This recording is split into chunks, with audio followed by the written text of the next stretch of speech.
hành hương đến lễ Kechisima, chùa Po Samron, Châu Lăng, Tuy Tôn, An Giang.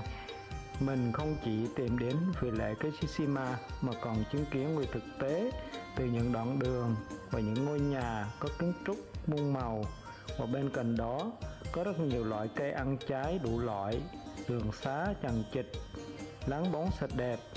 Chuyến hành trình lần này mình sẽ tìm đến nơi vùng đất biên giới Việt Nam và Campuchia nổi tiếng nhất là Angkor Wat. Trong chuyến hành trình lần này, Kimby cùng có rất là nhiều bà con của bác và anh chị em cùng đồng hành tìm đến nơi biên giới Việt Nam Campuchia. Mời cả nhà cùng theo dõi video và trong những chuyến hành trình này nhé. Mến chào quý cô bác anh chị. Hiện tại thì Kimby cũng đang có mặt tại chùa Po Samron, Châu Lăng, tỉnh Biên An Giang. Cũng như mọi người cũng đã quan sát thấy là có rất là nhiều đồng bào Phật tử đến hành hương và dự lễ. Trong đó nhà chùa cũng tiếp đón rất là nồng nhiệt, và cùng với các Nari Khmer mặc áo truyền thống rất là đẹp và với đoàn múa Sayam chào đón bà con Phật tử. Mỗi người một cái động tác hiên ngang thực thụ cùng với bước bà con thân thiện ấm áp. Và trong ngôi chánh điện ta bắt gặp đầu tiên là một pho tượng Phật Thích Ca đầy uy nghiêm và trang trọng.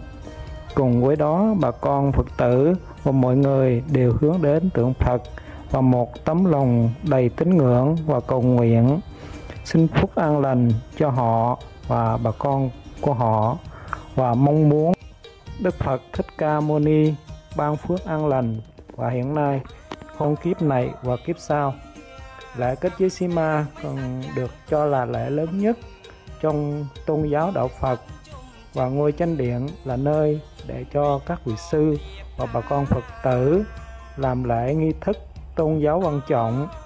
Vì vậy mỗi ngôi chùa phải có ngôi chánh điện, dù lớn hay nhỏ, làm bằng quách tre nứa cũng được, miễn là trong đó có tượng Phật và rễ xi ma. Và thời nay Phật tử với chế độ đời sống ấm no phong phú, tự tín ngưỡng tràn ngập niềm tin và hy vọng, tích góp của kinh phí đã đưa lên cho ngôi chùa của mình trong phun sóc ngày càng khang trang và tân tiến lên, và xây cho chùa mình một ngôi chánh điện lộng lẫy, uy nghiêm và trang trọng. Ngôi chánh điện được xây dựng 2-3 năm, 4-5 năm chẳng hạn, tùy theo kinh phí của bà con Phật tử trong phun sóc. Và khi xây ngôi chánh điện xong, nhà chùa cùng với bà con Phật tử đồng tâm nhất trí làm lễ khánh thành, thư mời cho các chùa khắp nơi đến để chung vui và mừng đón ngôi chánh điện mới đã được hoàn thành. Và nhà chùa làm lễ và tiếp đón bà con và cùng các vị sư khắp nơi đến viếng giống như người bạn tri kỷ.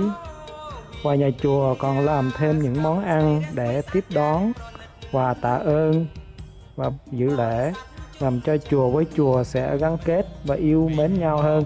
Vì quý bà con cô bác tiếp tục theo hành trình của Kimby để hiểu rõ hơn trong cuộc sống của người Khmer An Giang ra sao ngay lúc này nhé.